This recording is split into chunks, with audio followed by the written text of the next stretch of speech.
नमस्कार, आपके साथ मैं हूं अनामिका अजय मिश्रा। आप देख रहे हैं प्राइम टाइम डिबेट। यह सच है कि कोरोना के मामलों में लगातार गिरावट दर्ज हो रही है, लेकिन यह भी सच है कि अभी भी मामले 40,000 के आसपास ही हैं। ऐसे में अभी भी राहत के साथ साथ कोविड नियमों का पालन करना बेहद जरूरी है, क्योंकि दूसरी लहर का जो तांडव देश ने देखा उसे कोई भूल नहीं सकता और भूलना चाहिए भी नहीं, क्योंकि तीसरी लहर अभी भी मुंह बाए खड़ी है। जरा सी लापरवाही की गई तो तीसरी लहर ने निगलने में जरा भी देर नहीं करेगी। संभल जाओ, कहीं देर ना हो जाए।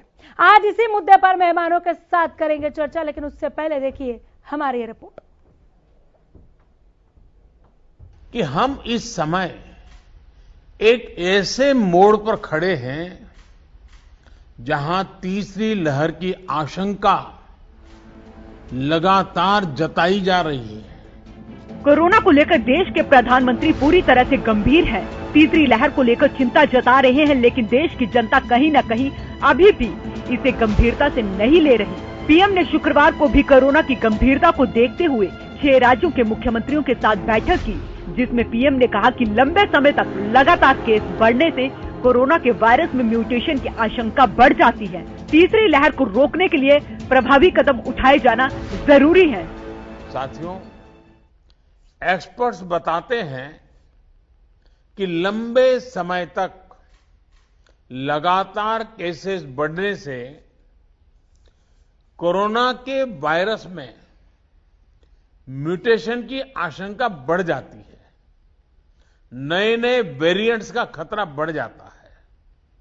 इसलिए तीसरी लहर को रोकने के लिए कोरोना के खिलाफ प्रभावी कदम उठाया जाना नितांत आवश्यक है। इसी के साथ पीएम ने कोरोना को लेकर मोदी मंत्र भी दिया। पीएम ने कहा, कोरोना पर लगाम लगाने के लिए कोरोना का मोदी मंत्र टेस्ट, ट्रैक, ट्रीट, टीका की रणनीति पर फोकस करते हुए आगे बढ़ना है। भारत में कोरोना की दूसरी लहर के दौरान रोजाना होने वाले संक्रमण के मामलों में लगातार कमी आ रही है। अब भारत में रोज 40,000 से भी कम कोरोना मामले सामने आ रहे हैं, लेकिन इस बीच लोगों को कोरोना की तीसरी लहर का डर सता रहा है। खासकर डेल्टा प्लस वेरिएंट के ज्यादा घातक होने और तेजी से लोगों को संक्रमित करने की रिपोर्ट से लोग डरे हुए हैं। तीसरी लहर को लेकर कुछ बातें जान लेना बेहद जरूरी है। कोरोना की तीसरी लहर का कहर। 85% एक्सपर्ट का कहना है कि अक्टूबर में आएगी तीसरी लहर। कुछ ने सितंबर और अगस्त में भी तीसरी लहर आने की बात कही। कोरोना की तीसरी लहर का पीक ज्यादा घातक हो सकता है। एक्टिव केस की संख्या 8 लाख के पार जा सकती है। बच्चों के लिए खतरनाक साबित हो सकती है तीसरी लहर। वैक्सीनेट हुए लोगों के लिए तीसरी लहर कम खतरनाक होगी। तीसरी लहर को लेकर रोज आने वाले नए दावे भी चिंता बढ़ा रहे हैं। अब ज्यादातर भारतीय राज्यों में लॉकडाउन भी खोला जा रहा है और जीवन को पटरी पर लाने की कोशिश हो रही है। देश में कोरोना के आंकड़े। 24 घंटे में कोरोना के 38,949 नए मामले सामने आए। 24 घंटे में कोरोना से 542 लोगों की मौत हुई। 24 घंटे में 40,000 से ज्यादा मरीज ठीक हुए। हर रोज 40,000 के करीब आ रहे हैं नए केस। देश में कोरोना के 4,30,000 एक्टिव केस। 24 घंटे में करीब 19,55,000 लोगों का टेस्ट हुआ। बात अगर हरियाणा की करें तो हरियाणा में कोरोना के आंकड़ों में उतार चढ़ाव दर्ज किया जा रहा है। प्रदेश में कोरोना के आंकड़े। 24 घंटे में कोरोना के 34 नए मामले सामने आए। 24 घंटे में कोरोना से 7 लोगों की मौत हुई। 24 घंटे में कोरोना से 43 लोग ठीक हुए। 24 घंटे में 28,288 लोगों का टेस्ट हुआ। प्रदेश में कोरोना के 838 एक्टिव मरीज। ज्यादातर जगहों पर यह भी देखने को आ रहा है कि कोरोना मामलों में कमी आते ही लोगों ने एक बार फिर से सामाजिक दूरी का पालन करना और मास्क लगाना बंद कर दिया है, जिसके परिणाम बेहद घातक होंगे। हालांकि एम्स के डायरेक्टर डॉक्टर रणदीप गुलेरिया ने यह जरूर कहा है कि अगर कोविड नियमों का पालन किया जाएगा तो तीसरी लहर नहीं आएगी, और अगर आई भी तो इतना असर नहीं छोड़ पाएगी। लेकिन ये तो साफ है कि जब तक देश का हर एक नागरिक वैक्सीनेट नहीं हो जाता तब तक लापरवाही बरतना नासमझी ही कहलाएगी। Bureau report, Haryana news.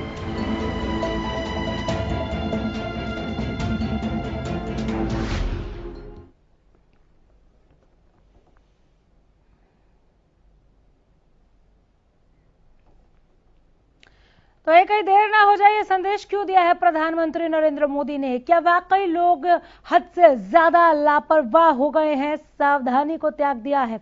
हमारे पैनल से मिलवाते हैं, हालांकि एक एक करके गेस्ट जुड़ना शुरू हुए हैं। डॉक्टर वरुण शर्मा हमारे साथ, चाइल्ड स्पेशलिस्ट। बहुत स्वागत है डॉक्टर वरुण आपका हरियाणा न्यूज के स्टूडियो में। प्रवक्ता इनेलो ओंकार सिंह हमारे साथ जुड़ गए। सिंह साहब बहुत स्वागत है आपका। भरत भूषण जुयाल हमारे साथ जुड़ गए हैं, प्रवक्ता बीजेपी में, आपका भी स्वागत करती हूँ।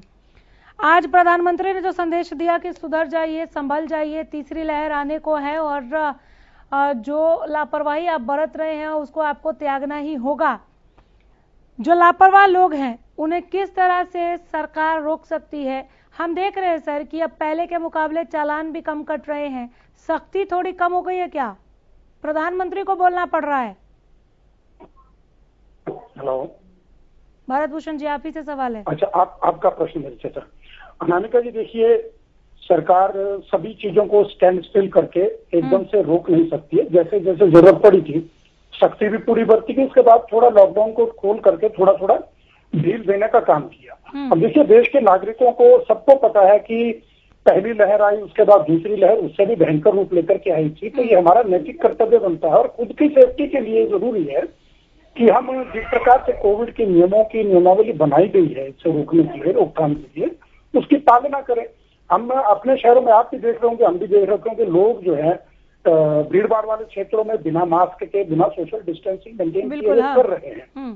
तो इस प्रकार से प्रधानमंत्री जी का देश के लिए आह्वान, ये एक बहुत बड़ा संदेश है और समझना चाहिए लोगों को कि आप अपने स्वास्थ्य के साथ, अपने परिवार के साथ, अपने परिजनों के साथ, स्वास्थ्य के साथ और उनके जीवन के साथ खिलवाड़ करने का प्रयास कर रहे हैं, जो कि देश के लिए और मानवता के लिए ठीक नहीं है। तो निश्चित रूप से इस बात का संज्ञान लेना चाहिए। आपके चैनलों के माध्यम से भी, अखबारों के माध्यम से भी, सोशल एक्टिविस्ट के माध्यम से भी लगातार यही कोशिश की जा रही है कि लोग इस बात को समझें। एक तरफ तो जनता चाहती है कि संस्थान खुले, लोगों को आना जाना का काम करने के संस्थान भी खुले, लोग अपना काम भी कर सके, जीवन यापन भी चले और हम सुरक्षित भी रहें। लेकिन सुरक्षा का सबसे बड़ा वही है कि इलाज से बेहतर परहेज होता है, जैसे कि एक कहावत भी है, वो सत्य भी है। तो परहेज के लिए तो जो नियमावली बनी है उसकी पालना करना निश्चित ही सबका धर्म और कर्तव्य बनता है। तो इस आह्वान के तौर पे हम कह सकते हैं कि अगर लोग ढील बरत रहे हैं, हमारे आसपास भी, हम भी नैतिक रूप से सबको कहते हैं, आप भी कहते हैं, सब कहते हैं, लेकिन फिर भी वो लोग न जाने किस गलतफहमी में है। इतना बड़ा महामारी के आने के बावजूद, इतने लोगों की मृत्यु के बावजूद अगर हमें समझ में नहीं आ रही तो ये दयनीय स्थिति है। और उन लोगों के बारे में तो हम ये कह सकते हैं कि भाई, आप अपने जीवन के साथ तो खतरा ले रहे हैं, अपने परिवार के साथ और अपने आस पड़ोस के साथ, पूरी मानवता के साथ खतरा मोल ले रहे हैं। तो निवेदन कर सकते हैं और अगर सख्ती की जरूरत आएगी तो निश्चित रूप से सरकार सख्ती भी करेगी और करनी भी पड़ेगी। तो उसके लिए भी हम तैयार हैं। ओंकार सिंह जी, कोरोना पर आज एक बार फिर से मोदी मंत्र, प्रधानमंत्री ने खुद लोगों को संदेश दिया कि संभल जाइए इससे पहले कि तीसरी लहर दस्तक दे दे। इनेलो की प्रतिक्रिया। अनामिका जी, बहुत अच्छी बात है। पहले फर्ज हमारा जनता का ही बनता है। हम सजगता, सतर्कता और कोरोना अनुकूल व्यवहार करके कोरोना में तीसरी लहर आने से ही बचें। लेकिन इस तीसरी लहर की पोजीशन ये है क्योंकि भारत की जनसंख्या भी ऐसी है, उसके लिए तीसरी लहर को हमें फेस तो करना ही पड़ेगा, चाहे थोड़ा करें चाहे ज्यादा करें। लेकिन अगर हम अपने आप को बचा पाएंगे, सरकार तो किसी काम की नहीं है, सरकार ने कोई सहायता नहीं करनी, हमें खुद ही बचना है। और मैं आपको बताना चाहूंगा, मेरे भाई जो बीजेपी के प्रवक्ता बोल रहे थे तीसरी लहर के बारे में, कम से कम, क्योंकि लोगों के मन में एक बहुत बड़ा डर और वहम पैदा भी हो चुका है कि तीसरी लहर का बच्चों के ऊपर बहुत खतरनाक असर होगा। तो हमारे लोगों को दिलासा देने के लिए, हम तो चलो लोगों को दिलासा देते हैं, लेकिन जनता में एक विश्वास पैदा करने के लिए, क्योंकि जनता का कोरोना से और सरकार से दोनों से विश्वास उठ चुका है। जैसे कोरोना काल में लाखों लोगों की भीड़ जुटा के रैलियां करते हैं और कोरोना के दौरान उद्घाटन करते हैं कि मुख्यमंत्री के अन्य मंत्री जाकर उद्घाटन करते हैं, लोगों के मन से फ्रेम दूर हो चुका है। तो मेरे इनसे विनती है कि आप कोरोना की तीसरी लहर के बारे में आपकी क्या तैयारियां हैं, सिचुएशन है, दवाइयों की क्या स्थिति है, बेड की क्या स्थिति है, वेंटिलेटर कितनी है, इसके बारे में जनता को जागरूक करवाएं, जनता को एक श्वेत पत्र दें कि अगर कोरोना की तीसरी लहर आती है तो हम इसके लिए ऐसे तैयार हों। ऐसे नहीं कि जब कोरोना की दूसरी लहर आई थी ऑक्सीजन ही खत्म थी, इनके बाद ऑक्सीजन का प्लांट का उद्घाटन करने के लिए मुख्यमंत्री और गृह मंत्री जी जा रहे हैं, टेम्परेरी अस्पताल बना रहे हैं। अब इन्हें पता कि कोरोना की तीसरी लहर तो आएगी, अवश्य आएगी। हम सचेत रहेंगे, तो उसकी हो सकती है। इसलिए इनको पहले से ही अपनी तैयारियां दुरुस्त रखनी चाहिए। देखो, जनता इस वक्त कोरोना काल में आर्थिक मंदी से गुजर रही है, जनता को इन्होंने कोई भी राहत नहीं दी। पिछले साल में कोरोना काल में उन्होंने 20 लाख करोड़ रुपए के पैकेज का अनाउंस किया था, लेकिन वो 20 लाख करोड़ रुपए कहाँ गए, किसको मिले, किसी को कुछ नहीं मिला। ठीक है भूषण साहब, ये सवाल नोट कर लीजिए। ओंकार सिंह की दोबारा आ जाऊंगी। हमारे साथ डॉक्टर पंकज वत्स जुड़ गए हैं, पूर्व निदेशक स्वास्थ्य सेवाएं हरियाणा। डॉक्टर पंकज, आपका भी बहुत स्वागत है यहाँ पर। और प्रवक्ता कांग्रेस संजीव भारद्वाज जुड़ गए हैं। संजीव जी, मैं आपका भी बहुत स्वागत करती हूँ। तो अभी पैनल बहुत बड़ा हो गया है, थोड़ा कम समय मिले तो माफ कीजिएगा। संजीव भारद्वाज जी, तीसरी लहर के लिए आप सरकार की तैयारियां किस तरह से देख रहे हैं, और लोगों की लापरवाही भी एक बड़ा रीजन होने वाला है क्या, क्योंकि लोगों ने एकदम से कोताही बरतनी शुरू कर दी है? देखिए अनामिका जी, ये इसके दो पहलू हैं। पहला पहलू तो ये है कि गवर्नमेंट इसके बारे में क्या कर रही है, और मुझे ये बहुत खेद से कहना पड़ रहा है कि अब तक हरियाणा के अंदर, मैं हरियाणा प्रदेश की बात लूं तो 6.something% अभी तक फुली वैक्सीनेट लोगों को हम लोग प्रदेश की सरकार कर पाई है। 29% के आसपास ये पहली डोज दे पाए हैं। अब आप ये देखें कि जब तक ये बार बार ये कहते हैं कि लोग अपना ध्यान रखें, मैं ये मानता हूँ कि लोगों को अपना बचाव स्वयं करना पड़ेगा। सरकार के भरोसे रहने से तो संकट में प्राण लोगों के आ जाएंगे, लेकिन साथ ही साथ जो सत्तारूढ़ दल है वो हर बार किसी न किसी बहाने से बच जाता है। मुझे आप ये बताइए, क्या 6% लोगों को वैक्सीनेट करके हम 100% की रक्षा कैसे कर पाएंगे? गवर्नमेंट की जिम्मेवारी क्या है? ये बहुत खेद का विषय, चिंता का विषय है। साथ ही साथ मैं ये भी कहना चाहूंगा कि तीसरी लहर के आने से पहले लोगों को अपना ध्यान, अपनी तैयारियां स्वयं करनी चाहिए कि कम से कम जरूरत हो तो बाहर जाएं, भीड़ में ना जाएं। वो आज के दिन आपके माध्यम से सिर्फ इतनी बात है कि सवारी अपने सामान की खुद जिम्मेवार है, ऐसा सरकार व्यवहार कर रही है। सरकार के व्यवहार से लग रहा है कि स्वयं बच जाओ तो बच जाओ, अदरवाइज 6% को वैक्सीनेट अब तक करके 100% की जान नहीं बचाई जा सकती। अनामिका जी, बहुत ही चिंता का विषय है आज के दिन। ठीक है डॉक्टर पंकज, प्रधानमंत्री को कहना पड़ रहा है कि इससे पहले कि तीसरी लहर आए संभल जाओ। दूसरी लहर से अभी हम प्रॉपर तरीके से बाहर नहीं आए हैं, शून्य नहीं हुए हैं एक्टिव केस की संख्या हम कहें, या फिर हम ग्रोथ रेट की भी बात करें तो वहां शून्य पर नहीं गए हैं, आंकड़े कम जरूर हुए हैं, लेकिन लोगों ने हद लापरवाही बरतनी शुरू कर दी है। देखिए, मैंने पहले भी आपके चैनल के माध्यम में कहा था, एक बहुत पुरानी बात मुझे याद है। जब मैं स्टूडेंट था रोहतक मेडिकल कॉलेज के अंदर, इमरजेंसी के बाद की बात, एक बहुत बड़े नेता होते थे सिकंदर बख्त। तो सिकंदर बख्त जी एक बार वहाँ रोहतक में आए और एक पब्लिक मीटिंग में अपने लहजा, मुझे उनका बहुत याद है, शुरू में उस समय तो अखरा था लेकिन बाद में अच्छा लगा। तो उन्होंने कहा कि कमबख्त हिंदुस्तानियों को भूलने की आदत है। इतने साल के उनकी गुलामी भूले तो भूले, ये भूले तो भूले, 19 महीने की इमरजेंसी भूले तो भूले, कमबख्त हिंदुस्तानियों को भूलने की आदत है। तो आज वो चीज़ फिर मुझे पूरा मेरे जहन में आ रही है कि कमबख्त हिंदुस्तानियों को भूलने की आदत है। पहली लहर की जो दुर्दशा देश की हुई और दूसरी लहर में जो ऑक्सीजन की एक एक सिलेंडर के लिए जो मारामारी मची, जीवन और प्राण के लिए एक एक बेड के लिए जो जनता गई, उसके बावजूद भी कमबख्त हिंदुस्तानियों को भूलने की आदत है। जैसे ही थोड़ी सी छूट मिली है, आप ये समझ लीजिएगा कि शायद उनको लगा जैसे जेल से बाहर निकल के आ गए हैं।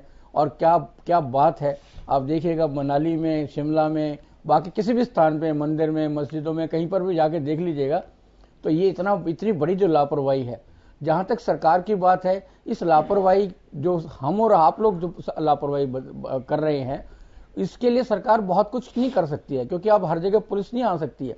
और अब हम लोग क्या करते हैं, मास्क लगाते हैं, दाढ़ी पर लगा के मास्क रखते हैं, पुलिस वाले आते थोड़ा सा ऊपर कर लेते हैं। आपके कैमरेज, अगर मीडिया के कैमरे कहीं दिखाई देते हैं, आप देखेंगे कि पब्लिक स्टेशन पे, तो आपको देख के जरा जरूर मास्क ऊपर कर लेते हैं, फिर मास्क नीचे आ जाता है। तो इसके लिए तो हम जनता को ही जागृत होना पड़ेगा। ये बात जो कह रहे हैं कि सरकार ने छोड़ दिया है कि भी सवारी अपने अपने सामान के जिम्मेवार है, ये सच्चाई है। ये इस हकीकत को हमको और आप लोगों को मानना पड़ेगा कि हम लोग जिम्मेवार हैं। जहां तक वैक्सीनेशन की बात है, सबसे बड़ी बात यह है कि हमें कोसने की आदत हो गई है, बिल्कुल। और हम हर चीज के लिए सोचते हैं सरकार पे डिपेंडेंट रहेंगे। जब वैक्सीन नहीं आ रही थी तो तरस रहे थे कि वैक्सीन आ जाए। जब हिंदुस्तान ने वो मुकाम हासिल कर लिया तो फिर उसके बाद ये हुआ कि भी वैक्सीन मिलनी शुरू हो जाए। और अब जब उन्होंने, मोदी जी ने कह दिया फ्री वैक्सीनेशन मिल रही है, लेकिन ये वैक्सीनेशन सॉल्यूशन नहीं है। वैक्सीनेशन से कुछ राहत जरूर मिलेगी, इसलिए 6%, 8%, 20%, 50% होने का मतलब ये नहीं है कि हम लोग लापरवाही करनी शुरू कर दें। और जो जिस तरह की लापरवाही हो रही है वो बड़ा स्वाभाविक रूप से तीसरी लहर, जितनी लापरवाही बढ़ेगी उतनी जल्दी तीसरी लहर हमारे सामने प्रत्यक्ष रूप में आ जाएगी। और ये सेकंड लहर खत्म नहीं हुई अभी। अभी सेकंड लहर यहीं से ये ऊपर की तरफ जाना शुरू कर देगी। अभी 40,000, 45,000 केसेस हैं जो अभी सामने आ रहे हैं, तो लहर खत्म नहीं हुई है। हाँ, कुछ प्रदेशों में, कुछ स्थानों पर इसकी कमी जरूर आ गई है, लेकिन जिस तेजी के साथ हम एक जगह दूसरी जगह मूवमेंट्स ले रहे हैं, तो ये लहर वहां से कहीं पर भी दोबारा फैल सकती है। ठीक है डॉक्टर वरुण, चाइल्ड स्पेशलिस्ट हैं आप, बार बार ये कहा जा रहा है कि तीसरी लहर बच्चों को अपनी चपेट में ज्यादा से ज्यादा लेने वाली है। तीसरी लहर को लेकर अंदाजा भी लगाया जा रहा है कि अक्टूबर में ये दस्तक दे देगी, हो सकता है कि अगस्त सितंबर में भी इसका कहर देखने को मिले। थोड़ा सा आप इस पर फोकस कीजिए। भारत भूषण साहब सबको सुनते चलेगा, मैं आखिर में आऊंगी आपके पास। हाँ, अब ये कहना कि भाई थर्ड वेव खाली बेबीज को, चिल्ड्रन को इफेक्ट करेगी, नहीं, खाली नहीं, ज्यादा, क्योंकि 18+ को हमने वैक्सीनेट किया है। यस, अच्छा, जैसे इनका कहना है कि हमने एडल्ट्स को वैक्सीनेट कर दिया है तो बच्चों को ज्यादा होने के चांसेस हैं। ऐसा नहीं है। अगर आप पिछला रिकॉर्ड देखोगे तो children have been equally affected, but उनके सिम्टम्स बहुत माइल्ड थे, उनको टेस्ट बहुत कम किया गया था। अभी भी हमारे पास पेशेंट्स आ रहे हैं, पोस्ट कोविड पेशेंट्स हमारे पास, एक मल्टी इन्फ्लेमेटरी सिंड्रोम के साथ हमारे पास पेशेंट्स अभी भी हमारे पास एडमिट हो रहे हैं, बच्चे जिनके पेरेंट्स से हमने पूछा है कि इनको कोविड हुआ था, नहीं जी, घर पे हमारे किसी को कोविड नहीं हुआ था।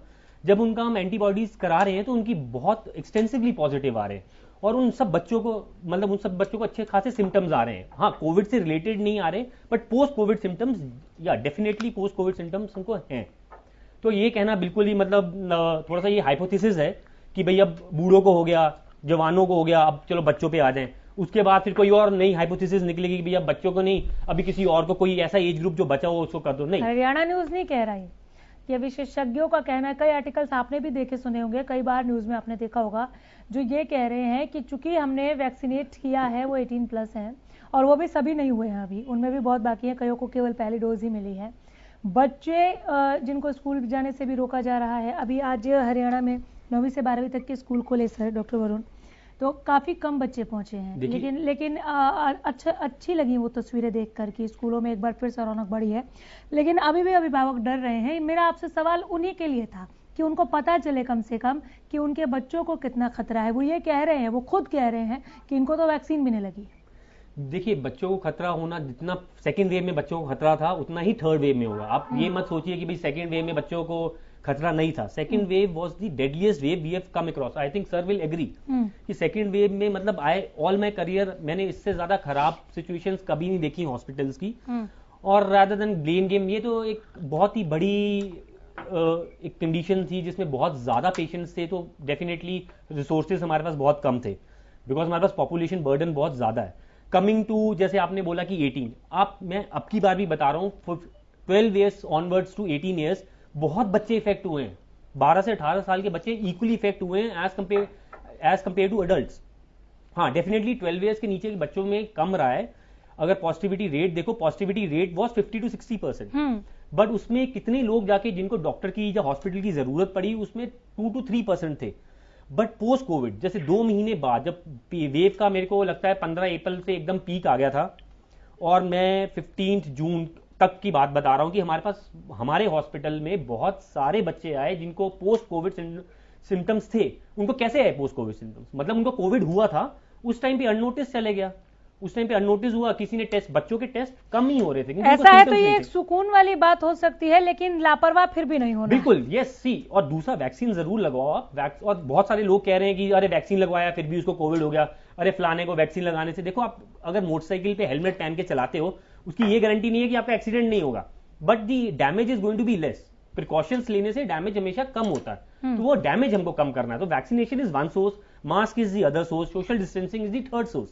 तो आप इनको फॉलो करो।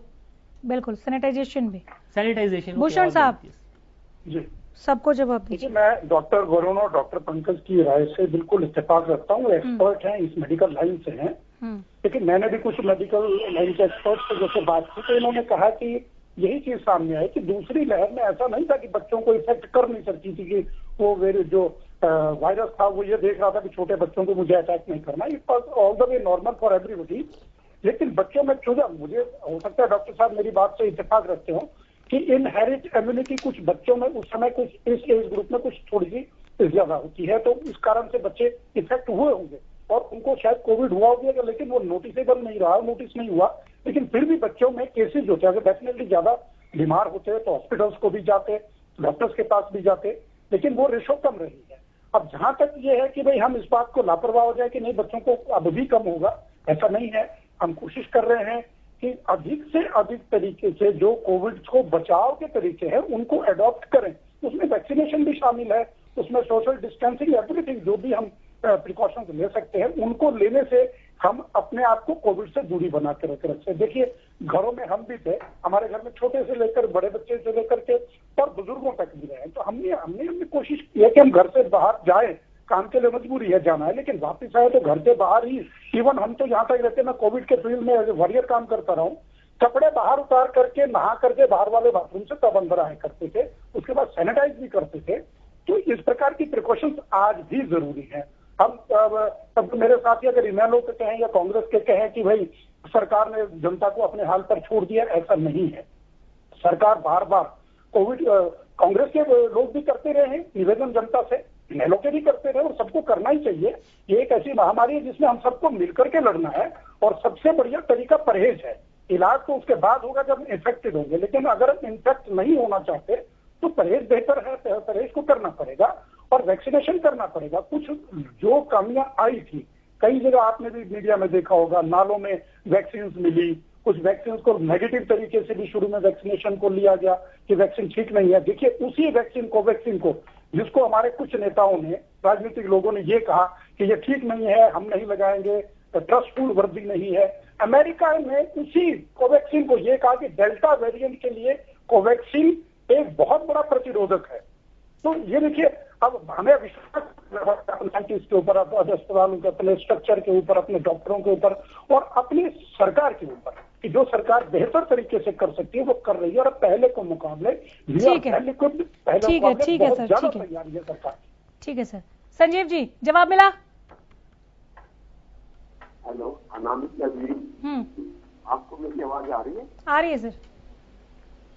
अनामिका जी, मैं आपको अपने साथी प्रवक्ता की बातें सुन रहा था, ये बात मैं डॉक्टर साहब की भी बातें सुन रहा था। ये बात पूर्ण तरह सच है कि हम लोगों को अपना स्वयं देखभाल करनी चाहिए और इस महामारी के दौर में बचना चाहिए। साथ ही साथ हम लोगों के इस तरह से रह शौके बाहर घूमने की वजह भी अगर तलाशे, इस महामारी के दौर में सरकार की तरफ से इतनी महंगाई काबू होगी, हर चीज के रेट ऐसे होंगे तो आज के दिन घर बैठ के कोई कार्य नहीं किया जा सकता। हमने हमारे जो शीर्ष नेतागण हैं, संजीव जी आप ऐसे क्यों साउंड कर रहे हैं? कांग्रेस ऐसे क्यों साउंड कर रही है कि राजनीति के लिए सवाल पूछ रहे हैं? आप लोग क्या कह रहे हैं गलत? अगर प्रधानमंत्री ने कहा कि सावधान हो जाइए तो कहीं देर ना हो जाए, क्या गलत कह रहे हैं? लोगों की लापरवाही भी तो हद हो गई है। आप इलाज को लेकर सरकार से सवाल पूछ सकते हैं कि तीसरी लहर की क्या तैयारियां हैं, क्या इस दफा भी ऑक्सीजन के लिए तो मारामारी नहीं हो जाएगी? आपने मुझे बुलाया तो मुझे बोलने दें, आप ऐसे डांटे नहीं, आप बताएं पूरे देश में हम प्रदेश। सर डांट नहीं रही मैं, लेकिन काउंटर क्वेश्चन तो करूंगी ना सर मैं। बोलिए, आप बोलिए। गवर्नमेंट की जिम्मेवारी कंप्लीट होगी। क्या 6% को वैक्सीनेट करके गवर्नमेंट की जिम्मेवारी पूरी होगी? आज अगर इंडिया को देखिए, एग्जैक्टली यही तो कह रही हूँ कि आप वैक्सीनेशन और इलाज पर सवाल पूछ सकते हैं, लेकिन सिर्फ ये कहना कि ये कह रहे हैं कि अपने हाल पर छोड़ दिया है, ये थोड़ा सा मुझे लगा सर अतिशयोक्ति है। ऐसा है अनामिका जी, बात सुनिए। जहां तक गवर्नमेंट का सवाल है, इस महामारी के दौर में भी इतनी महंगाई होगी, क्या घर बैठे 2 साल से 2 साल के करीब होगी? नहीं, महंगाई पर तो मैं भरत भूषण जुयाल को रोज घेरती हूँ, महंगाई पर ये रोज घेरते हैं, अभी मुस्कुरा रहे हैं। हाँ, आज कोविड पे रही है। मेरी बात सुनिए पहले। हाँ, मैंने पहले बोला है कि ये दोनों तरफ की बात है, लोगों को अपना ध्यान भी देना पड़ेगा, लेकिन साथ ही साथ गवर्नमेंट को कुछ ना कुछ बचाव करते हुए वैक्सीनेट करने के लिए। बिल्कुल बिल्कुल। ओंकार सिंह जी, ठीक है सर, मैं ब्रेक के बाद आपके पास एक बार फिर आ जाऊंगी। ओंकार सिंह जी, जो सवाल पूछा था उसका जवाब मिला, मुझे ब्रेक पर जाना है।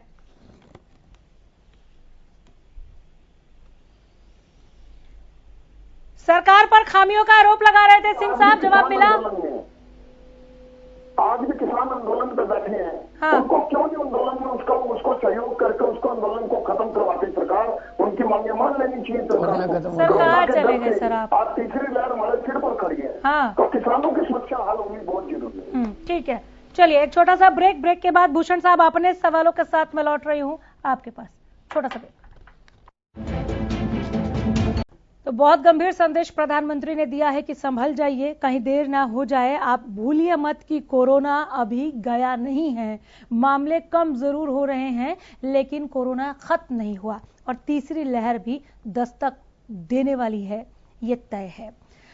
तीसरी लहर के लिए क्या तैयारियां हैं, जानने के लिए भरत भूषण जुयाल जी मैं आपके पास लौट रही हूं। जब आप ये कहते हैं, जब सरकार ये कहती है, जब पीएम ये कहते हैं कि संभल जाइए, कहीं देर ना हो जाए, तो इसके साथ साथ आप ये भी बताएं कि आप लोग कितने तैयार हैं? डेल्टा प्लस या दूसरे वेरिएंट के लिए हमारे पास तमाम वो सुविधाएं मौजूद है क्या? अगर कोई संक्रमित होता है तो उसको इलाज मिले, दूसरी लहर की तस्वीरें एक बार फिर से ना दिखें।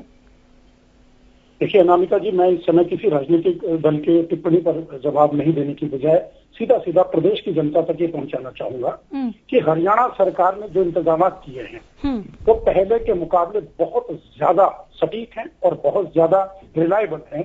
जैसे कि हमने पहले अनुभव किया, उस आधार पर देखिए अनुभव से आदमी सीखता है और उससे सीखता लगातार सीखते रहना चाहिए। आज किसी भी जिले में ऐसा नहीं है जहां पे ऑक्सीजन प्लांट कुछ लग चुके हैं और कुछ अभी लग रहे हैं, जिनको 10 अगस्त तक ऐसा लगता है कि हर जिले में 5-5, 6-6 ऑक्सीजन प्लांट इंस्टॉल हो जाएंगे, जिसके कारण हमारे ऑक्सीजन की कमी नहीं रहने वाली है। आज की तारीख में 65,000 बेड ऐसे हैं जिनसे वेंटिलेटर है, चाहे ऑक्सीजन बेड है, जो पूरी तरह से बिल्कुल इक्विप्ड तैयार है पूरे प्रदेश में। 197 डॉक्टर्स जो रिटायर्ड हो गए थे जो गवर्नमेंट सर्विस से, उनको दोबारा से कॉन्ट्रैक्ट बेस पर ला करके उनकी सेवाएं लेने का इसीलिए काम किया जा रहा है ताकि जनता को उस समय आकस्मिक तौर पर अगर जरूरत पड़ती है तो उनकी सेवाएं दी जा सके। पुलिस के वाहनों के आप देखिए कि हर जिले में से 2-2 वाहन लेकर के 44 वाहन ऐसे हैं जो पुलिस के वाहन भी इस काम पे लगाए गए हैं कि अगर जरूरत पड़ती है तो तुरंत फौरी तौर पर लोग जनता की मदद की जा सके। रोडवेज की बसों को लगभग 220 बसों को जो है वो एम्बुलेंस पे कन्वर्ट किया गया और 25 बसों को, बड़ी बसों को चलते फिरते हॉस्पिटल के तौर से जो है हमने तैयारी की है। ये बहुत बड़ी बात है। मैं उदाहरण देना चाहूंगा कि पंचकुला है, रायपुर रानी है, खालका है, सिरसा है, गुरुग्राम है, फरीदाबाद है, करनाल है, यमुनानगर है, फैजाबाद है, यहाँ पर ऑक्सीजन प्लांट इंस्टॉल हो चुके हैं और अभी हो रहे हैं। और हर पीएससी सेंटर में 20-20 बेड हमने जो है कोरोना के लिए आरक्षित किए थे, जिसमें से अब 10-10 बेड जो है वो पेडियाट्रिक्स के लिए रिजर्व किए हैं कि बच्चों के लिए वो 10 बेड अलग से सुरक्षित रखे जाए। इन इंतजाम के बावजूद आप प्रधानमंत्री जी की बात को लेकर के जाएं तो वो निश्चित रूप से प्रधानमंत्री हो, मुख्यमंत्री हो, आप मीडिया के लोग हो, हम पार्टी के कार्यकर्ता हो, किसी राजनीतिक दल के कार्यकर्ता हो, सबको जनता से अपील करनी ही चाहिए और जनता को इस बात को मानना चाहिए। कोई दो राय नहीं, कोई दो राय नहीं, बिल्कुल बिल्कुल। लेकिन जिन इंतजामों का आपने जिक्र किया उसी पर हम आगे बढ़ेंगे डिबेट में अगले आधे घंटे में, क्योंकि तैयारी आपकी कितनी है ये भी जरूर लोगों तक पहुंचना चाहिए। लोगों को आप समझा रहे हैं, अच्छी बात है। 23,000 करोड़ रुपए का पैकेज प्रधानमंत्री जी ने देश को रिलीज किया। पिछली बार भी 80 करोड़ लोगों की जनता अच्छी बात है सर। कांग्रेस का एक सवाल था, अगर उसका भी जवाब दे देते हैं कि आपने सभी को वैक्सीनेट कर दिया और सभी को वैक्सीनेट, प्रदेश का ही बता दीजिए सभी को वैक्सीनेट करने में कितना वक्त लगेगा, क्योंकि ये प्रेडिक्ट किया जा रहा है कि अक्टूबर तक तीसरी लहर आ जाएगी। तो अक्टूबर तक क्या प्रदेश में ऑलमोस्ट वैक्सीनेट हो जाएंगे? आज की तारीख में 1 करोड़ 4 लाख लोगों को वैक्सीनेट किया जा चुका है। 1 करोड़ 4 लाख और अपने 2 करोड़ 90 लाख। हाँ, लेकिन सबको दूसरी डोज नहीं लगी है। हाँ, मैं मान रहा हूँ। देखिए ये सिस्टम है, जो प्रोसेस है उसमें जो समय लग रहा है। संजीव जी कुछ ऐड कर रहे हैं सर, रुक जाइए। उनका इसी से जुड़ा इसी से जुड़ा हुआ सवाल है। संजीव जी बोलिए।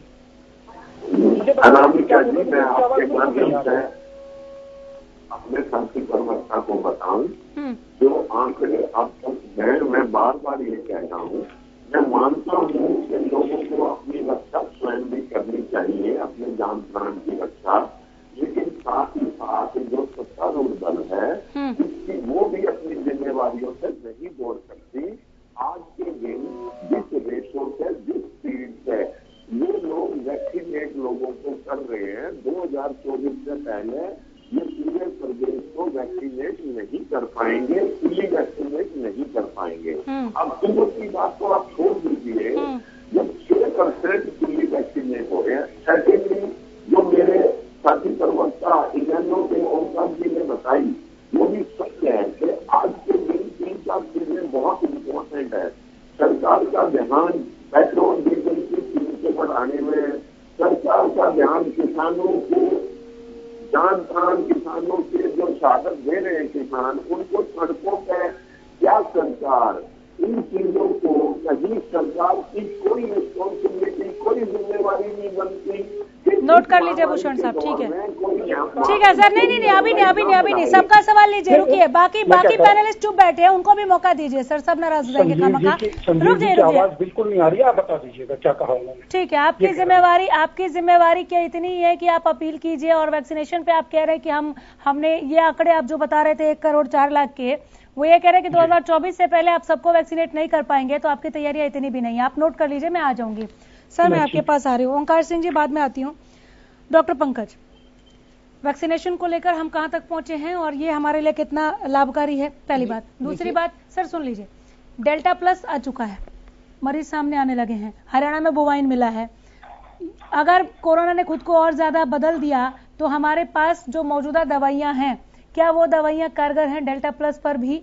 और अगर कोरोना ने और रूप परिवर्तित कर लिया तो उस पर भी? पहला सवाल, केवल हम बेड की संख्या गिना दें या फिर हम डॉक्टर्स की संख्या गिना दें, इस वक्त वो काफी है क्या? या हमें पता होना चाहिए कि पिछली बार रेमडेसिविर अगर काम कर रहा था तो इस बार कौन सी मेडिसिन काम करेगी? देखिए अनामिका जी, पहली बात तो ये है कि जो वैक्सीनेशन के बारे में है, ये शब्द जो है ना बहुत पिंच करता है जब हम लोग कहते हैं कि ये सरकार नहीं कर रही है, सरकार कर रही है।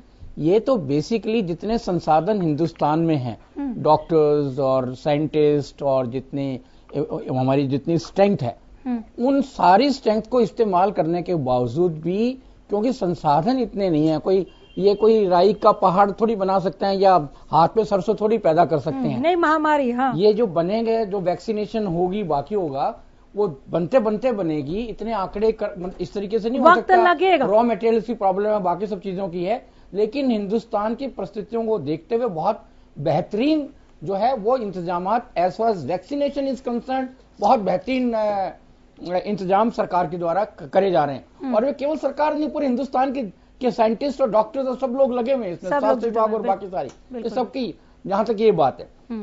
लेकिन जहां पर दिक्कत है, परेशानी क्या है कि अब क्या टोटल फोकस कहां पे चला गया कि ऑक्सीजन की कमी थी, तो पूरे हिंदुस्तान का टोटल फोकस, सारी आईएस लॉबी का, वो सबका ऑक्सीजन।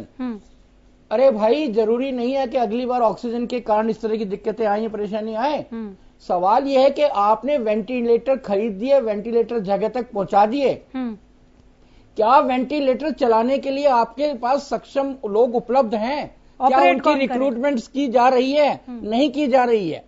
तो अखबारों में आंकड़ा बहुत अच्छा है, प्लीज नोट भूषण, ये सारी की सारी चीजें बहुत अच्छी हैं, लेकिन ये और सारी बात यह है कि जो सब अगर आप पूरे हिंदुस्तान के परिप्रेक्ष्य में देखेंगे तो ऊंट के मुंह में जीरा है। और इसके लिए उत्तरदायी वर्तमान सरकार नहीं मानता हूं मैं, क्योंकि ये आजादी से लेके अब तक स्वास्थ्य के बारे पर, स्वास्थ्य पर जो खर्चा है वो ऊंट के मुंह में जीरा रहा है, चाहे वो कोई भी सरकार रही है। ये तो थोड़ा सा मोदी जी के आने के बाद थोड़ा सा फोकस होना शुरू किया है, लेकिन मोदी जी का भी पूरा फोकस नहीं है। यहां पे भी क्या हो रहा है, यहां पे भी पॉलिटिक्स चल रही है, आयुर्वेद और एलोपैथ, ठीक है, आयुष के सेंटर्स बना देंगे, आयुष के वेलनेस सेंटर्स बना देंगे। अरे भाई ये जो इस तरह की जो बीमारियां हैं उनके लिए जो ट्रीटमेंट होना है उसको उसी हिसाब से देखा जाना है। आप इम्यूनिटी करके काढ़ा और बाकी सब चीजों पे आपने फोकस कर दिया, उसे होता क्या है कि मेरा ध्यान डाइवर्ट होता है। मैं काढ़े पे ज्यादा ध्यान देता हूं और मास्क पे कम ध्यान देता हूं, सोशल डिस्टेंसिंग पे कम ध्यान देता हूं, मैं गैदरिंग में जाना भूल जाता हूं। तो कहने का मतलब यह है कि सरकार जो कर रही है वो कुछ फ्रंट्स पे अच्छा काम कर रही है, लेकिन कुछ फ्रंट्स पे नगण्य है। रिक्रूटमेंट बिल्कुल नहीं है, जिस तरीके से संसाधन बढ़ाए जाने चाहिए वो सिर्फ आई वॉश है। गांव के अंदर 20 से बेड से 10 बेड कर दिए और 10 से 20 बेड कर दिए, ऑक्सीजन लगा दी। अरे वहां पे ऑक्सीजन लगाने के लिए क्लास 4 तो उपलब्ध नहीं है, नर्सिंग स्टाफ तो उपलब्ध नहीं है, टेक्नीशियन तो है ही नहीं। मुझे याद है एक बार मैं इमरजेंसी में यहाँ कैजुअलिटी के अंदर यहाँ पे था, तो वहां पर वो परमार साहब थे हमारे डायरेक्टर जनरल साहब, आके उन्होंने कहा कि इस ऑक्सीजन सिलेंडर को खोल के दिखाइएगा। वहां कैजुअलिटी के अंदर, क्योंकि जो उसको ऑपरेट करता था वो उस दिन था ही नहीं, हम में से किसी को नहीं इसको ऑपरेट करना आ रहा था, तो उसकी तैयारी नहीं है। उसके ऊपर विशेष ध्यान देने की जरूरत है। जहां तक आपने वेरिएंट की बात की है, ये जो डेल्टा वेरिएंट आ रहा है इसकी जो स्टडी हो रही है ये और ज्यादा खतरनाक इस रूप में है कि ये सीधे जैसे पहले जो लक्षण आते थे उन लक्षणों के साथ नहीं आ रहा है। इसका सिम्टम अलग है, इनके सिम्टम्स बहुत कम है। ये मस्कुलोस्केलेटल पेन्स में, बॉडी एक्स में या दूसरे रूप से आ रहा है, बुखार में और बाकी में नहीं आएगा। दूसरा ये है कि जो पहले हमें जो विंडो पीरियड मिलता था इलाज करने का, वो भी इसमें कम मिलने के चांसेस हैं, क्योंकि जब तक प्रभाव डाल देगा, अंदर तक डाल देगा, उसके बाद ही हम लोगों को पता लग पाएगा कि इसका प्रभाव क्या है। मतलब डायग्नोज जल्दी नहीं हो पाएगा। हाँ, तो ये ज्यादा, इससे ज्यादा खतरनाक है।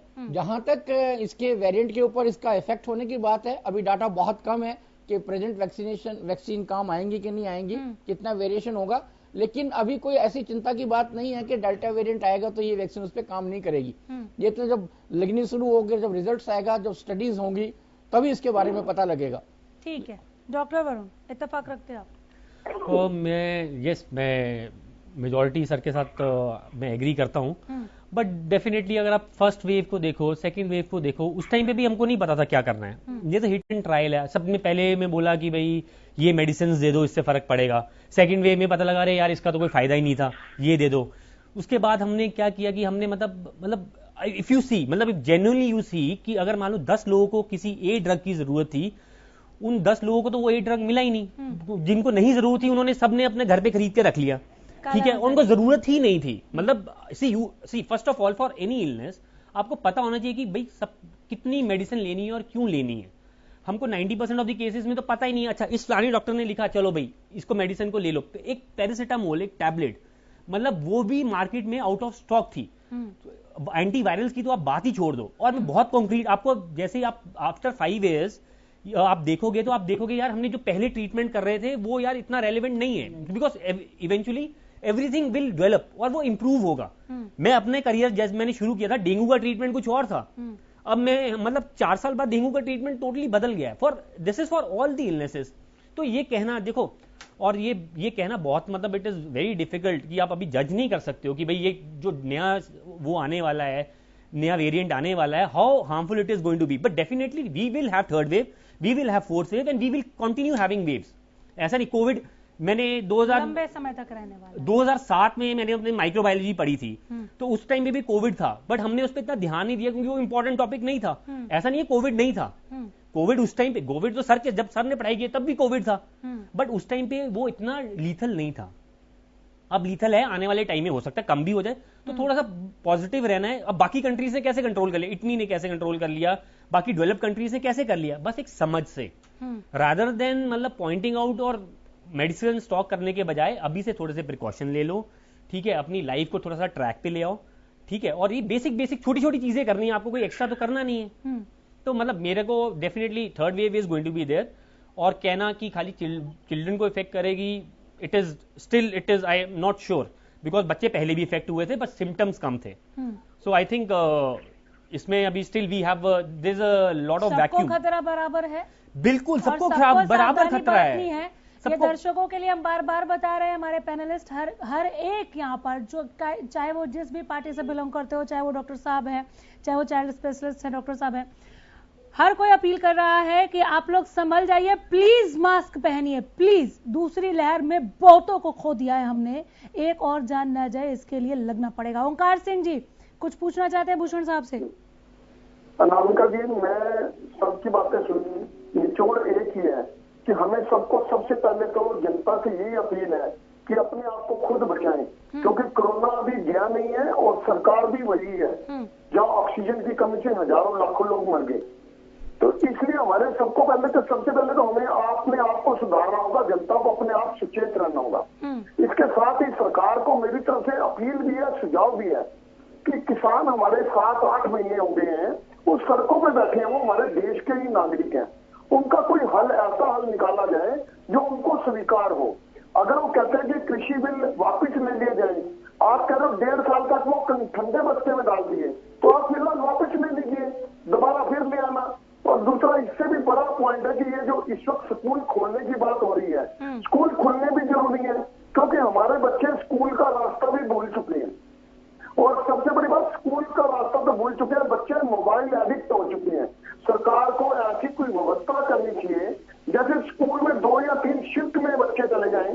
अगर क्लास में 30 बच्चे हैं, 10-10 बच्चे करके चले जाएं और ऐसा व्यवहार किया जाए कि स्कूल के पहले सारे स्टाफ को, टीचिंग स्टाफ को और कार्यालय के स्टाफ को, सबको वैक्सीनेशन प्रॉपर होनी चाहिए.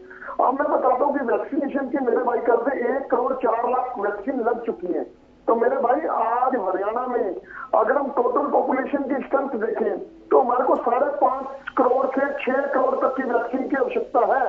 अगर 1 करोड़ 4 लाख लग चुके हैं तो कोई बड़ी बात नहीं है. इस हिसाब से, इस स्पीड से अगर हम चलेंगे तो हमें नेचुरली 1.5 या 2 साल लग जाएंगे. वैक्सीनेशन की स्पीड और बढ़ानी होगी. मेरे भाई कह रहे थे कि हमने हर जिले में ऑक्सीजन प्लांट लगा दिए. आज ऑक्सीजन प्लांट लगाना कोई बड़ी बात नहीं है.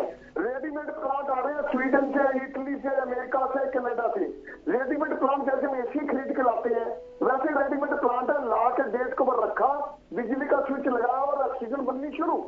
इसलिए ये चीजें छोटी हैं, लेकिन मैं अपने भाई से, प्रवक्ता से, बीजेपी के प्रवक्ता से ये जरूर रिक्वेस्ट करूंगा कि आप जैसे डॉक्टर साहब बोल रहे थे कि वेंटिलेटर खरीदने से बात नहीं बनेगी, सुविधा देने से बात नहीं बनेगी, ऑक्सीजन रखने से बात नहीं बनेगी, जब तक उनको ऑपरेट करने के लिए इंफ्रास्ट्रक्चर नहीं होगा, ऑपरेट करने के लिए उसके लिए अप्रोप्रिएट व्यक्ति नहीं होगा, तब तक हमें उन सुविधाओं का भी कोई लाभ नहीं है. ठीक है, कोरोना महामारी तीसरी लहर बहुत खतरनाक है, क्योंकि इसके बारे में सिम्टम नहीं पता लगेंगे. इसके लिए हमारे सबको एकजुट होकर सिर्फ सरकार को कोसने से भी बात नहीं बनेगी. अपना बचाव अगर हम करेंगे, हम सब करेंगे तो बचाव होगा, क्योंकि बचाव में ही भलाई है. सरकार से उम्मीद रखना बेकार की बात है. सरकार से ये उम्मीद जरूर रखो कि ये सुविधा देगी, देर सवेर जरूर दे देगी, लेकिन प्रॉपर टाइम पे. क्योंकि नहीं, बिल्कुल उम्मीद रखेंगे सरकार से सर, क्यों नहीं उम्मीद करेंगे सरकार से. और कहीं पर सरकार अगर कमजोर दिखी तो जोरदार सवाल भी पूछेंगे चीख के. इन्होंने हमारे तालियां बजवा ली, थालियां बजवा ली, दिए जलवा लिए, मोमबत्तियां जलवा ली. ये साइंटिफिक व्यू वाली सरकार नहीं है. इस सरकार पर ज्यादा भरोसा करना जरूरी नहीं है. अपने आप हम इस काबिल हो जाए कि हम लड़ाई से लड़ सके. भूषण साहब, देखिए, मैं ओंकार जी की भी एक लाइन नहीं सुन पाया. आप मुझे नक्शल में बताइए वो क्या कहना चाह रहे थे, मैं उसको उत्तर दूंगा. कह रहे हैं कि ये वही सरकार है जिसकी उपस्थिति में भी ऑक्सीजन नहीं थी. आज भी कोविड है और सरकार भी वही है, इसलिए सचेत हो जाओ और अपनी जान खुद बचाओ. सरकार से ज्यादा उम्मीद रखना जरूरी नहीं है. ठीक. वैक्सीनेशन को लेकर भी घेरा उन्होंने. वो कह रहे हैं कि आपको अपने वैक्सीनेशन की स्पीड को बढ़ा देना चाहिए. जी ठीक. मैं उत्तर दूं? बिल्कुल सर. ये अनामिका जी देखिए, ये एक वैश्विक संकट है, राष्ट्रीय संकट है और प्रदेश के संकट को लेकर के चले तो they are 2 ways helping the government या helping the system. If we are part of the problem तो हमारे पास प्रॉब्लम ही प्रॉब्लम रहेगी. And if we are part of the solution, जैसे कि 2 पैनलिस्ट अभी बता रहे थे, वो ऐसे सजेशन दे रहे हैं जैसे कि सरकार को ये करना चाहिए और इससे बेटर ये हो सकता है, इससे बेटर ये हो सकता है. तो मैं ये कहना चाह रहा हूँ कि देखिए, अभी WHO की जो रिपोर्ट आई थी कि 140 देशों में जो है वो थर्ड वेव शुरू हुई है, उसमें भारत का नाम नहीं था। फिर भी अब मई एंड में या जून स्टार्टिंग में फरीदाबाद में एक केस आया था डेल्टा वेरिएंट का, और उस एक केस को त्वरित कार्रवाई करके उसकी टेस्टिंग की गई, इलाज किया गया, और उसके साथ लगभग 100 लोग जो 3 दिनों में उनके कांटेक्ट में आए थे, उन सबकी टेस्टिंग हुई। शुक्र यह था कि उनको ये डेल्टा वेरिएंट नहीं पाया गया। और इसी प्रकार की तैयारी सरकार ने कर रखी है कि अगर एक भी केस आता है तो वार्ड लेवल पे उसके आसपास के संपर्क में जो लोग आए थे उनको टेस्टिंग की जाए। देखिए आज का उदाहरण आप देखिए, 2,90,00,000 की जनसंख्या में हमने 1,05,05,573 लोगों की टेस्टिंग की, कोरोना टेस्टिंग की। उसमें से जो पॉजिटिव आए वो एक अलग बात, उनका हुआ, इलाज हुआ, वो घरों को भी गए, कुछ लोगों को जान भी देनी पड़ी, उसका तो हमेशा सभी को दुख रहेगा, जीवन भर रहेगा। लेकिन सरकार की जितनी भी तैयारियां हैं वो मेडिकल स्टाफ के एक्सपर्ट के बेस पर होती है। मुख्यमंत्री अपने आप से नहीं कहते या प्रधानमंत्री कि ऑक्सीजन के ही प्लांट लगा दो। एक्सपर्ट्स जो कहते हैं, डॉक्टर्स जो कहते हैं कि ऑक्सीजन के प्लांट और लगने चाहिए, बिल्कुल लगने चाहिए। कोई नई वैक्सीन बननी चाहिए, वो बिल्कुल बननी चाहिए। लेकिन जैसे भी दोनों डॉक्टर्स ने अभी खुद कहा कि उसका स्वरूप क्या होगा, उसके लिए कौन सी मेडिसिन सुटेबल होगी, वी डोंट नो। तो आवश्यकता आविष्कार की जननी है। जैसे ही उस चीज की जरूरत पड़ेगी तो नई दवाइयों की खोज करनी पड़ेगी या दवाइयों का अल्टरनेट ढूंढना पड़ेगा, तो वो एक्सपर्ट्स लोग, डॉक्टर्स लोग ढूंढ करके सरकार को कहेंगे कि ये दवाई इसमें सूटेबल है, इसको चाहे इम्पोर्ट करना पड़े, चाहे खुद बनाना पड़े, या ऑलरेडी स्टॉक में है तो उसको रिलीज करना पड़े। ये तो डॉक्टरों की राय पे होगा। सरकार अपनी राय से एक तरफा कुछ नहीं करती कि हमारे दिल में आ गया तो ऑक्सीजन के प्लांट लगा दो और बाकी साइट्स को खाली छोड़ दो। और जहां तक वैक्सीनेशन की बात कर रहे हैं, कांग्रेस की बात मैं करूं, वैक्सीनेशन की बात है, ये वही कांग्रेस है कि जब वैक्सीनेशन का फर्स्ट शुरू हुआ तो हरियाणा प्रदेश में उसी एक दिन में 6,25,000 लोगों को वैक्सीनेट किया गया। राजस्थान में इनकी सरकार है, 3,75,000 मात्र लोगों को किया गया, जबकि हरियाणा से कई गुना बड़ा प्रदेश है। और छत्तीसगढ़ में इनकी सरकार है, मात्र 88,000 लोगों को वैक्सीनेट किया गया। तो कांग्रेस की सरकार पर मात्र 80,000 लोगों को वैक्सीनेट किया। राजस्थान में और पंजाब में वैक्सीनेशन के, देखिए सुनिए मेरी बात, मैं इनका जवाब दे रहा हूँ। देख, राजनीतिक लोग अगर राजनीति करेंगे तो उनको राजनीतिक जवाब देना पड़ेगा। नालों में जो है वैक्सीनेशन के डोजेज मिलती हैं और बाद में इन्होंने अधिकारियों के ऊपर ठीकरा फोड़ दिया कि अधिकारियों के लापरवाही से वो नालों में चली गई, नदियों में बह गई। ये मैं कह रहा हूँ कि ये एक वैश्विक लड़ाई होकर के हमारे प्रदेश की भी लड़ाई है, मानवता की लड़ाई है। इसमें सरकार के साथ आकर के लड़िए। आप खाली समस्या की बात न करिए, समाधान आप बताइए। जैसे डॉक्टर समाधान दे रहे हैं, अगर आपके पास है, if you are expert of anything, come forward, please help the government. आइए please help to the government. Sanjeev ji कैसे कर सकते हैं बताइए आप? खाली ठीक है, बोलने दीजिए, बोलने दीजिए। सुझाव है वो सुना बताइए। आपने संजीव जी, सुना। ठीक है, 4 ही मिनट बचे, सर रुक जाइए। अनामिका जी, जब मैं अपनी बात समाप्त कर लेंगे जब बोलूंगा मैं। अनामिका जी, मैं अपने भाई की बात का जवाब दूं ताकि प्रवक्ता जी का, मैं ये कह रहा हूँ कि मान लिया कि लोगों को अपना ध्यान रखना चाहिए, ये बात बिल्कुल सच है, लेकिन साथ ही साथ उसमें कहीं ना कहीं जिम्मेवारी सत्तारूढ़ दल की, चाहे वो केंद्र का दल है चाहे वो प्रदेश का दल है, बनती है। जहां तक लोगों की जान माल की रक्षा का अब एकमात्र साधन जो सबसे वाजिब साधन नजर आ रहा है वो वैक्सीनेट करना नजर आ रहा है। आप पूरे अगर कई देशों की स्थिति देखें तो यूके के अंदर 51% लोगों को वैक्सीनेट किया जा चुका है, इजराइल के अंदर 60 लाख लोगों को किया जा चुका, स्पेन के अंदर 45% लोगों को किया जा चुका, अमेरिका के अंदर 49% लोगों को किया जा चुका, भारत में 5%। सर इसका जवाब बीजेपी स्पोक्स पर्सन मुझे लगता है अलग अलग प्लेटफॉर्म पर देते रहे हैं। तो पूरे संसार में जितने वैक्सीनेट हुए हैं उससे ज्यादा हम कर चुके हैं। परसेंटेज की बात कीजिए। हाँ, जितने पूरे संसार में वैक्सीनेशन हुई उससे ज्यादा अकेले हिंदुस्तान में हो चुकी है। प्लीज मेरी हाथ जोड़कर रिक्वेस्ट है, मेरे बीच में भी किसी को ना बोलने दें प्लीज। तो सर बात वो कीजिए ना जिसका जवाब मांगा जाए। आप जो आंकड़े दे रहे हैं पॉपुलेशन के हिसाब से, आपने उनको काउंट किया है क्या? हाथ जोड़कर भरत भूषण जुयाल जी आपसे कह रहे हैं कि आप गवर्नमेंट की मदद कीजिए, सुझाव दीजिए। आप सुझाव देने की बजाय आप जो कह रहे हैं कि यहाँ इतने परसेंटेज वैक्सीनेट होगा, वहाँ उतने परसेंटेज वैक्सीनेट हो गए, उनकी आबादी की तुलना में हिंदुस्तान की आबादी कितनी है? अनामिका जी, जब मैं बोलता हूँ आप भी बीच में बोलती है, मेरे को ना आपकी बात समझ सर जो आप बोलेंगे वही थोड़ी ना बोलने दूंगी मैं जो पूछा जाए उसका जवाब देंगे ना सर आप। मंच थोड़ी है कि नेता यहाँ पर भाषण दे देंगे। ठीक है सर, हो गया।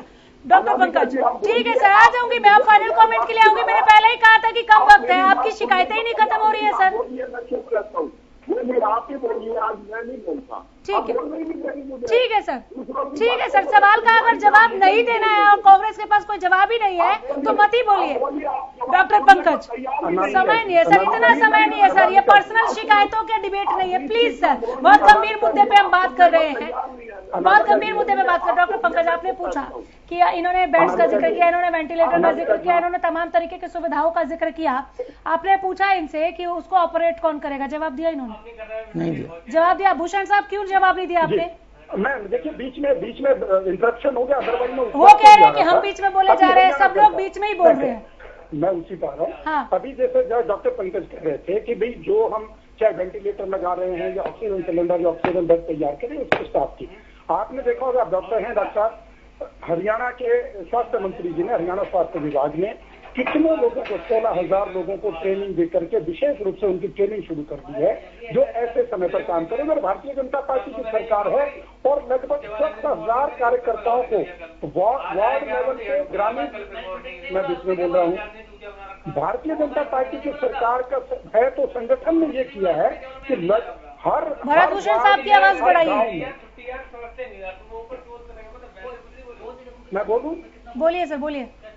मैं ये कह रहा हूँ कि भारतीय जनता पार्टी की सरकार है तो हमारे संगठन ने भी यहाँ तक किया कि हर वार्ड में या हर गांव में अपने 4 कार्यकर्ताओं को बकायदा प्रशिक्षण दे करके तैयार करने जा रही है और वो बहुत जल्दी 1 हफ्ते में शुरू होने वाला है, ताकि वो ऐसे समय पे अपने गांव में, अपने वार्ड में संक्रमित लोगों का या इन्फेक्टेड लोगों की सेवा में काम करें। टेक्निकली उनको बकायदा हम ट्रेन करने जा रहे हैं। इसी प्रकार से सरकार भी अपने लोगों को ट्रेन करने जा रही है और बाकी जो और तैयारियों की बातें व्यापक रूप से हम तैयार हैं। और अंत में मैं ये कहना चाहूंगा, देखिए समय समाप्त हो रहा है, कि डॉक्टर्स ने खुद कहा कि vaccination is not the only alternate. हम कहेंगे कि हम बिल्कुल सेफेस्ट जोन में चले गए या हम 100% सेफ हो गए।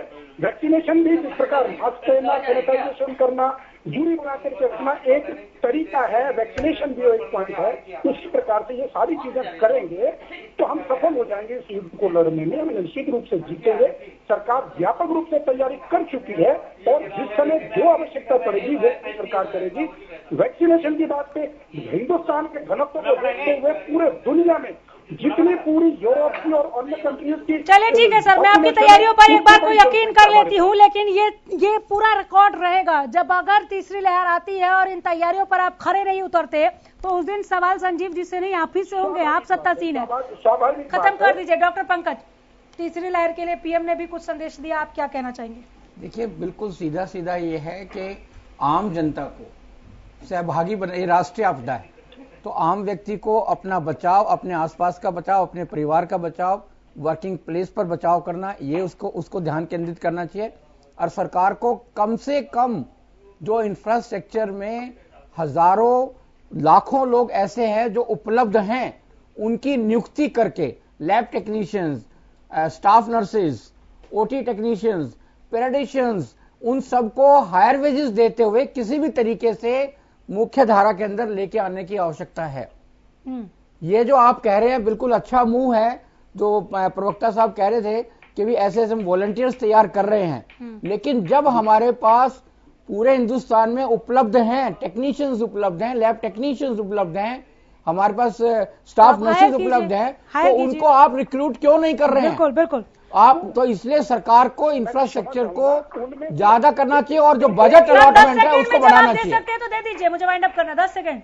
अनामिका जी, मैं यही कहना चाह रहा था कि जो हम भारतीय जनता पार्टी का संगठन वार्ड लेवल पे या ग्रामीण स्तर पर 4 कार्यकर्ताओं को ढूंढ रहा है, उनसे यही कहा गया है कि जो लोग मेडिकल लाइन से हैं उनसे संपर्क करके उनको इस सेवा के लाइन में लाने का प्रयास। सर खत्म करना पड़ेगा, हम फिर बैठ जाएंगे क्योंकि तैयारियों पर तो बार बार आपसे पूछते रहेंगे। आप अच्छा है कि आप कह रहे हैं कि कहीं देर ना हो जाए, संभल जाइए, लेकिन आप कितने तैयार है वो भी बताइए। नमस्कार।